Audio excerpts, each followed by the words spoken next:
మన దేశంలో election commission సరిగ్గా పని చేయడం లేదట.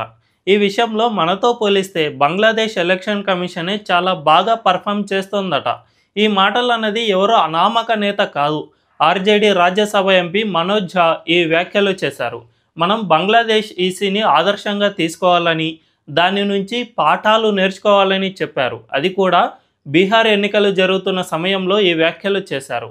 కొద్ది రోజుల క్రితమే మల్లికార్జున ఖర్గే మరో 6 నెలల్లో మోదీ ప్రభుత్వం గద్దె దిగిపోతుందని చెప్పారు.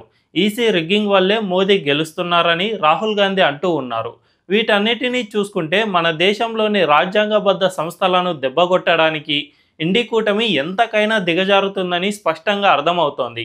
గతంలో బంగ్లాదేశ్ ఆర్థిక వ్యవస్థే మనకంటే మెరుగ్గా ఉందని ఇలాంటి నాయకులే మాట్లాడారు. మరి మన ప్రభుత్వాన్ని విమర్శించాలంటే విమర్శించుకోవచ్చు, కానీ ఇతర దేశాలతో పోల్చుతూ మన దేశాన్ని కించపరిస్తే వీరికి ఏం లాభం వస్తుందో ఏమో మరి.